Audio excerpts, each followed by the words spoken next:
پیارے بچوں، عزیز طلباء و طالبات، السلام علیکم ورحمۃ اللہ وبرکاتہ۔ جیسے کہ آپ جانتے ہیں کہ کل ہم نے پنڈت جواہر لال کا لکھا ہوا مشہور و مضمون جو حب وطن پہ انہوں نے لکھا تھا، ایک یادگار وصیت،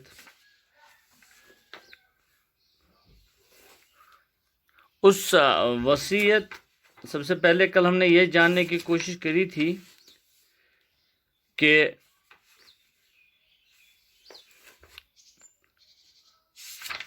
پنڈت جواہر لال نہرو، ان کے حالات زندگی، اور اس کے بعد اس مضمون کا خلاصہ ہم نے پیش کرنے کی کوشش کی ہے۔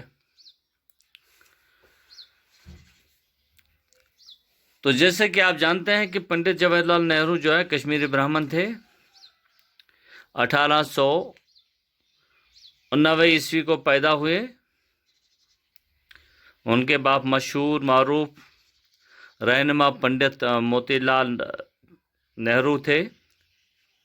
یہ ان کے اکلوتے بیٹے تھے۔ پنڈت جواہر لال نہرو جی، انہیں انگریزی زبان پر کافی اور خاصی دسترس تھی۔ اردو زبان بھی اچھے جانتے تھے۔ کہیں کہیں انہوں نے اردو زبان میں ہندی کے بھی الفاظ جگہ جگہ انہوں نے استعمال کیے ہیں، اور بالآخر 1964 کو وہ سرگواس ہوئے۔ چونکہ آج ان کے اس یادگار وصیت کی سوال جو ہیں ہمارے اس نصاب میں، اگر آپ کے پاس کتاب کھلی ہوگی تو کتاب پیج نمبر 47 پہ، تو سب سے پہلے اگر ہم دیکھیں گے الفاظ معنی دیکھیں گے تو پھر یہ ہے، چلیے میں کتاب کی طرف ہی اپنا کیمرہ کو لے لیتا ہوں۔ جیسے کہ اس میں ہے ابدی ہمیشہ جنتا، یہ ابدی ہمیشہ جنتا لوگوں کو کہتے ہیں لوگ، انمول قیمتی، مہاساگر بحر ہند کو کہتے ہیں، بہت بڑا سمندر جو ہوتا ہے اسے مہاساگر کہتے ہیں۔ اب جب کہ ہم دیکھیں گے تو اس میں جب مشقی سوالاتوں پر ہم جب بات کریں گے تو سب سے پہلے جو ہمارے یہاں مشقی سوالات میں سے آ رہا ہے، مشق نمبر 1، اس میں یہ آ رہا ہے کہ پنڈت جواہر لال نہرو کی یادگار وصیت کا خلاصہ تحریر کیجیے۔ اس کے بارے میں ہم نے کل بات کری ہے، تو اگر آپ چاہتے ہیں تو پھر ایک بار اس پہ بات ہم کریں گے۔ وہ یوں ہے کہ پنڈت جواہر لال نہرو، ان کا مشہور و معروف مضمون ایک یادگار وصیت،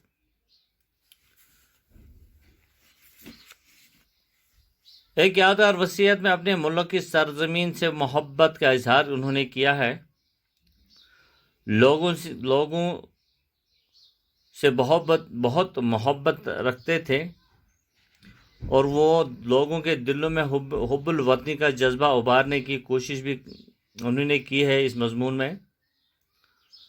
اور وہ اس بات کا بھی اعتراف کرتے ہیں کہ ہندوستان کے لوگ پنڈت جواہر لال نہرو سے بہت پیار کرتے تھے، اور وہ اس محبت کا جواب لوگوں کی خدمت کر کے دینا چاہتے تھے۔ اور اس مضمون میں جب ہم بات کریں گے تو پھر وہ یہ ہے کہ میری کامیابی میرے ساتھیوں کی بدولت ہوئی۔ اور وہ اس بات کی تلقین کرتے ہیں کہ اگر پنڈت جواہر لال نہرو کی وفات ملک سے باہر ہوئی، یا اگر ملک میں ہوئی، یا میری ان کی وفات کے بعد جو بھی مذہبی رسومات ہے وہ ادا نہ کی جائے، کیونکہ وہ خود لکھتے ہیں کہ میں ایسی باتوں سے اتفاق نہیں رکھتا، اور یہ بھی لکھتے ہیں کہ اگر ان کی موت باہر ہو تو، ہمارے ملک سے باہر ہو تو ان کی لاش وہیں جلا کر راکھ ان کے آبائی گاؤں الہ آباد لائی جائے، और उसमें से मुट्ठी भर राख दरियाई गंगा में बहा दी जाए, क्योंकि पंडित जवाहरलाल नेहरू को दरियाई गंगा से बहुत लगाव था। हिंदुस्तान की तारीख का इसके साथ बहुत ही गहरा ताल्लुक है। दरियाई गंगा का हिंदुस्तान की तारीख के साथ एक गहरा ताल्लुक है। ये दरिया तहजीब की निशानी है। और ये भी लिखते हैं कि मैंने बचपन से आज तक इसके कई रंग रूप देखे हैं। हालांकि खुद ये भी लिखते हैं कि मैं पुराने रस्म रिवाज को छोड़ दिया क्योंकि ये ऐसी जंजीरें हैं जिसमें हिंदुस्तान झगड़ा हुआ है। यह पुराने रस्म रिवाज हमें आगे बढ़ने नहीं देते। इनकी वजह से हम आपसी फूट का शिकार हो जाते हैं। और यहाँ पर यह भी लिखते हैं कि पुराने रस्म रिवाज से नफरत करता हूँ, मगर अपने आप को पुरानी बातों से अलग नहीं कर सकता, क्योंकि मुझे विरसे से बहुत लगाव है, बहुत प्यार है, और मुझे इस विरसे पर बहुत ही फख्र है। ये हमारा विरसा ही है और हमारा ही रहेगा। और कहते हैं कि उनका अकीदत यह है कि उनके अकीदत के खातिर मुट्ठी भर खाक इलाहाबाद में गंगा में बहा दिया जाए, ताकि वो खाक दरिया से होते हुए इस अजीम समंदर में पहुंच जाए जो हिंदुस्तान को घेरे हुए है। और बकिया राख जो बचेगा उसमें वो लिखते हैं कि मैं चाहता हूं कि मेरी खाक का बकिया हिस्सा हवाई जहाज के जरिए से खेत खलियानों में बखेर दिया जाए, जहां किसान मेहनत करते हैं। मेरी ख्वाहिश है कि मेरी खाक मेरे मुल्क की मिट्टी में मिल जाए। मुख्तसर सा खुलासा अजीज तलबा व तालिबात, पंडित जवाहरलाल नेहरू। अच्छा जी, गंगा भारत की तहजीब की निशानी क्या है? मेरी राख का एक हिस्सा सारे भारत में बिखर दिया जाए। अगर आप गौर से सुनेंगे